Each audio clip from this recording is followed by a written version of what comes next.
Patrick, it's Lainey, and this is my project on the different types of signal transduction pathways. Okay, so the first pathway is going to be the G protein pathway, and this is the most common pathway used by cells because all cells possess a G protein because this allows them to communicate with their environment. So in this pathway, you're going to start with a protein, and my protein is this rainbow, and this is going to serve as an active site for your ligand, which is represented by my pink circle. And this is all found in the plasma membrane of a cell. So this protein is going to bind with this ligand, and when the ligand binds, it's going to cause a conformational shape change to the active site.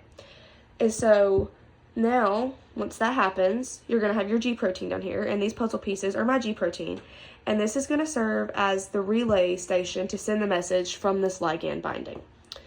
And phosphorylation is what causes the process of the G protein to turn on and become active.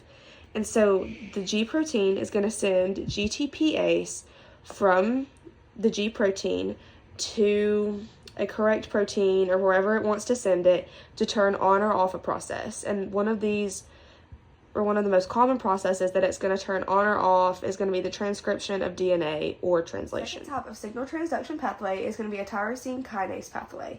This pathway is involved with the growth and the emergency repair most of the time in cells, because it has the ability to act as a catalyst for rapidly activating several relay proteins.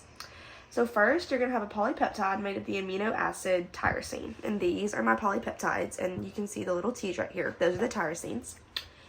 And these are also going to have a signal binding site, which are, again, represented by my rainbows. And so you're also going to have your ligands, which are going to come and bind to your signal binding sites. And then as soon as this attachment happens, the two separate polypeptides are going to come together and form a dimer. Okay, and so once this dimer comes together, at this point, the tyrosine regions are activated, and these are going to act as kinases, and the kinases are used in the transfer of phosphate groups.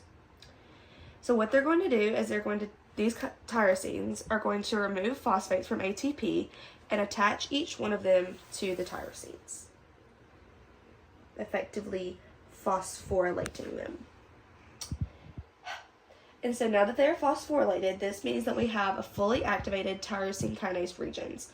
So next, you're going to have a relay protein come in, and this is going to go through a conformational shape change to one of the phosphates, in which then this will produce its own signal, and it will go and form its own cellular response.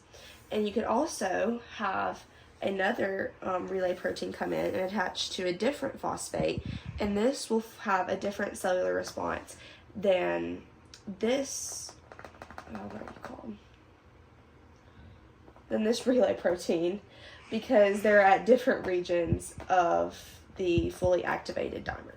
Okay, the third type is going to be an ion channel receptor, and these are going to act as the control of a particular signal.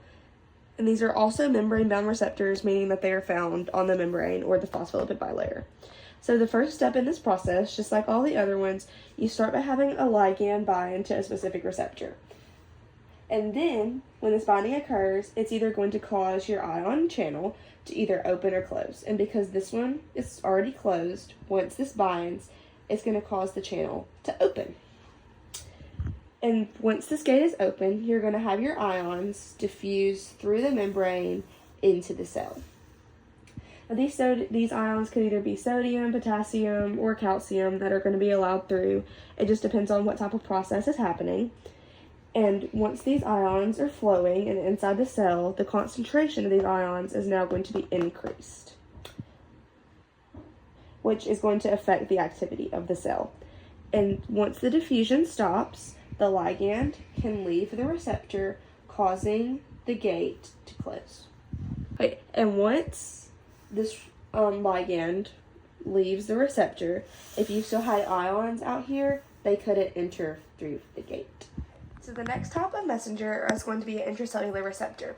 These receptors are mostly used for receiving hormones and steroids, and because they are lipids, they don't need a receptor protein on the cell membrane because they can travel through diffusion across the phospholipid bilayer.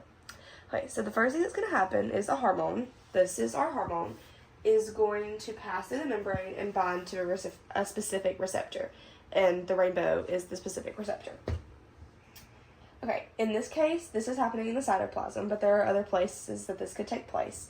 So the binding of the hormone is going to change the shape of this receptor because it's unique, and this is going to allow this to become an active hormone receptor complex. So this complex is going to act as a unit and travel into the nucleus. Okay, so once it's in the nucleus, it's going to act as a transcription factor, meaning that it's going to stimulate this transcription of a specific gene into mRNA. And this is my DNA. This is the nucleus. And so this is your mRNA. Once it has been just transcribed, and it's going to leave the nucleus.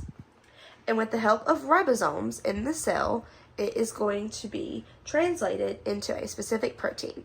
And now once you have your active protein that has been made by the help of ribosomes, this is the active protein, it's going to go throughout the cell and do work. This type of signal transduction pathway is going to be a secondary messengers. These are relay molecules in the cytoplasm that are usually ion-based that move around in the cell. And these are also involved in muscle contractions.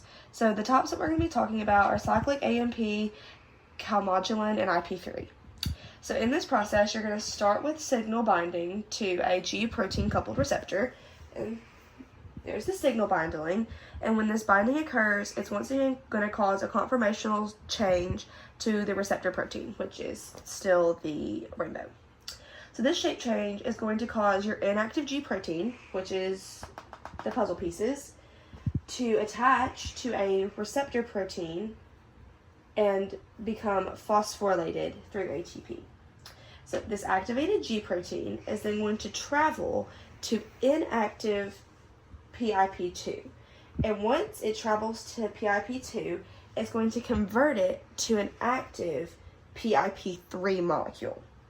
This active PIP3 molecule is then going to travel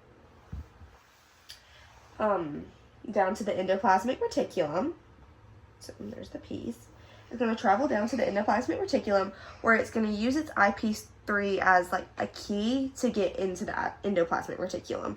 So what it's going to do is it's going to bind to the active site on the endoplasmic reticulum, and when this binding occurs, it once again acts like a gate, opening the endoplasmic reticulum, causing calcium ions in the form of calmodulin to be released. And this is going to be released into the cytoplasm of the cell. So once these ions are out in the cell, they're going to go and travel and attach to a myosin filament. So once these calmodulin ions are attached to the myosin, they are going to cause a muscle contraction to occur.